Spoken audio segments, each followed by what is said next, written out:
안녕하세요, 여러분. 지금 딱 이 시기, 1년 전에 저도 매일 울고 있었는데요.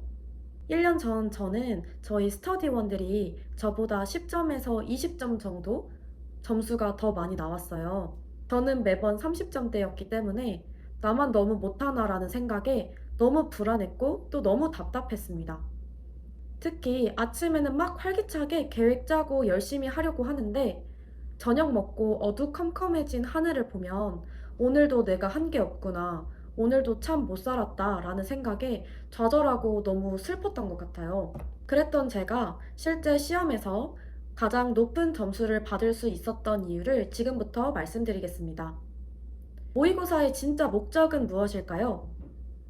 모의고사는 단순히 점수를 보고 슬퍼하거나 기뻐하기 위한 것이 아니라 시간 관리, 실수 줄이기, 그리고 내가 부족한 부분을 파악하기 위한 도구이자 자료입니다. 그래서 저는 모의고사에서 틀리는 문제를 4가지 유형으로 나누어서 공부법을 다르게 설정했습니다. 제가 모의고사를 보면서 느꼈던 문제의 유형은 총 4가지로 나뉘어지는데요. 첫째, 몰랐다. 이 경우는 답을 봐도 정말 초면인 경우입니다. 사실 지역을 제외하고 백구 선생님께서 체크해 주신 내용인데도 불구하고 정말 초면이다 싶으시면 지금부터 열심히 암기하셔야 합니다.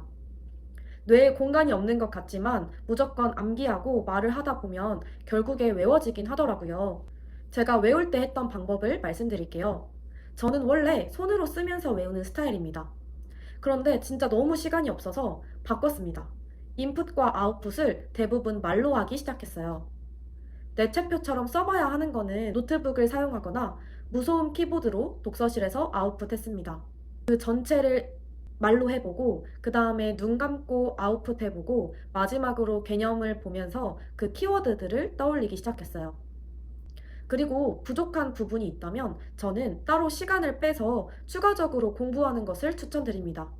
스터디 계획에 너무 따라가지 말고 내가 부족한 부분이나 과목이 있다면 따로 서브 스터디를 구하거나 시간을 확보하시길 바랍니다. 저는 수학 강론을 너무 못해서 매일 9시부터 11시까지 약 2주간 수학 강론을 공부했습니다. 이렇게 하니까 오히려 뽀개기 계획상에서 있었던 수학 강론에 투자하는 시간이 현저히 줄어들었고 이로 인해서 다른 뽀개기 계획을 다시 또 잘 따라갈 수 있었어요.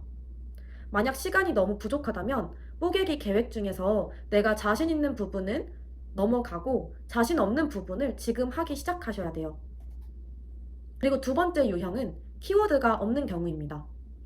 문제를 보거나 답을 봤을 때 내가 할 수 있었을 것 같은데 키워드를 작성하지 못해서 문제의 핀트가 나가는 경우입니다. 외우는 방법을 살짝 바꿔줘야 합니다. 바로 위계를 잡고 외우는 연습을 해야 돼요. 제가 한 방법은 이미 유명한 형광펜 공부법입니다. 대단원에는 보라색, 중단원에는 노란색, 키워드에는 보라색을 두고 암기했어요. 예를 들어서 미술 강론 중 조형 요소는 점, 선, 면, 조형 원리는 통일, 변화 등등 확실하게 위계가 있잖아요. 실제 임용 시험에서는 문제에서 이 작품의 조형 요소를 쓰세요처럼 상위 개념을 명확하게 제시합니다. 워낙 범위가 방대하기 때문에 평가원 입장에서도 사실 정확하게 답에 근거를 둬야 하기 때문이에요. 문제에서 다음과 같이 조형 요소를 쓰세요 라고 했다면 여러분들의 머릿속에는 점선 면 중에 쓰는 거구나 하고 적으면 되시고요.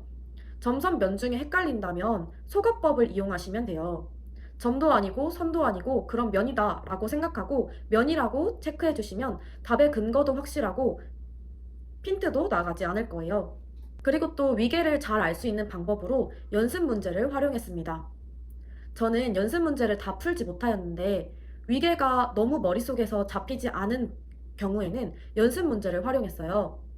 연습 문제와 시험 문제가 결이 다르긴 하지만 연습 문제에서는 위계를 확실히 줘서 상위 개념을 보고 하위 개념을 떠올리는데 도움이 되었습니다. 그리고 절대 개념만 보는 것이 아니라 실제 예시들도 함께 보면서 적용하려고 노력했습니다. 세 번째 유형은요, 실수입니다. 답을 보면 무조건 알았던 거, 정말 실수인 문제입니다. 이건 진짜 너무 아깝잖아요. 제가 실수를 방지하기 위해서 모든 문제에 3가지를 적용해서 풀었습니다. 첫 번째는 적으라고 하는 것에 네모칸으로 박스를 치는 것입니다.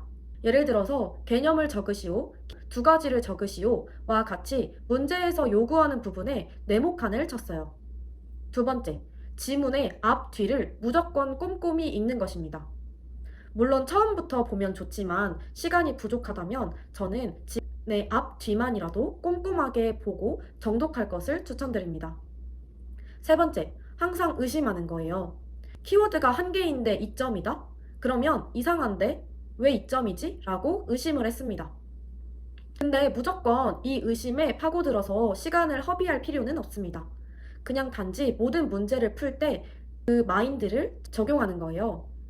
시간을 아끼는 것이 더 중요하기 때문에 과감하게 넘어갈 건 무조건 넘어가시고요. 이 세 가지를 적용하면 아마 실수가 현저히 줄어들 것 같아요. 네 번째는 시간이 부족해서 아예 손도 못 댄 경우입니다. 내가 너무 아는데 아는 걸 뽐내야 하는데 시간이 없어서 못 적으면 너무 아쉽잖아요. 이건 정말 절대로 방지해야 한다고 생각했어요. 실제로 사용했던 저의 시험 전략은요. 1번, 처음부터 그냥 쭉 푸는 거예요. 대신 주의할 점은 모르면 바로 넘어가고 아예 모른다 별표, 예매한 건 체크 표시를 했습니다. 이렇게 45분 정도까지 1회독으로 쭉 푼 다음에 모르는 건 체크했고요. 다음에 63분까지는 내가 체크한 문제를 처음부터 보고 또 비벼썼습니다. 마지막 7분 정도 시간 동안은 실수를 확인했어요. 실수를 확인할 때 체크해야 할 사항은 내가 소문항과 대문항에 번호를 잘 썼는지, 그리고 소문항을 빼먹진 않았는지, 또 제가 적어야 하는 것은 네모칸을 쳤었잖아요. 그 네모칸에 맞게 내가 답안에 작성했는지를 체크해 보았습니다. 문제를 풀 때 문제에서 요구하는 것을 네모칸 치고 앞뒤를 정확하게 읽은 이후에 키워드를 떠올렸어요. 키워드를 가지고 한 문장 정도 머릿속으로 정리한 다음에 시험지 답안지에 바로 적었습니다. 이렇게 저는 모의고사에서 시간 조절하는 방법과 부족한 부분을 제가 파악하고 해결하기 위해서 노력하면서 실제 시험날 가장 높은 점수를 받을 수 있었습니다. 그리고 마지막으로 멘탈 관리에 대해서 말씀드리겠습니다. 30일 전쯤에 멘탈이 안정이 돼서 그때부터 더 점수도 잘 받았고 시험 때 가장 높은 점수를 받을 수 있었던 것 같아요. 제가 생각하기에 멘탈 관리에서 가장 키 포인트는 어쩌라고 마인드입니다. 공부하면서 이런 생각이 정말 많이 들어요. 나 이번에 떨어지면 쪽팔려서 어떡하지? 여러분, 쪽팔리게 볼 사람 아무도 없습니다. 안쓰럽게 본다면 이 마인드를 발동하세요. 어쩌라고 그럼 네가 해봐 라고 생각하시면 됩니다.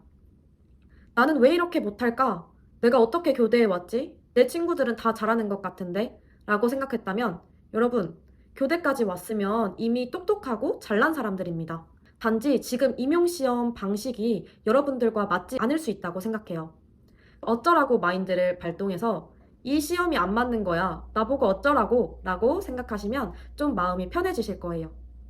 이번엔 진짜 무조건 붙어야 돼 라고 생각하시기도 할 텐데요. 저는 오히려 그 압박감이 저를 너무 긴장되게 만들고 불안하게 하더라고요. 어쩌라고 떨어지면 기간제 선생님 하면서 다시 공부하면 되지. 저는 이렇게 생각하니까 오히려 마음도 편해지고 멘탈을 더 안정시켜 주더라고요. 하지만 여러분 잊으시면 안 됩니다. 멘탈 관리를 하는 이유는 내가 더 열심히 공부하고 시험에 몰두하기 위함이지 안일해지거나 나태해져서는 안 됩니다. 정리하자면 모의고사 점수 낮아도 괜찮습니다.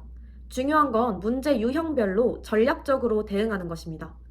그리고 마지막으로 나를 사랑하면서 멘탈을 유지하며 공부 끝까지 마치셨으면 좋겠습니다. 궁금한 내용은 댓글로 남겨주세요. 최대한 성심껏 답변 드리도록 하겠습니다. 우리 다 같이 임용까지 파이팅 하시기 바랍니다.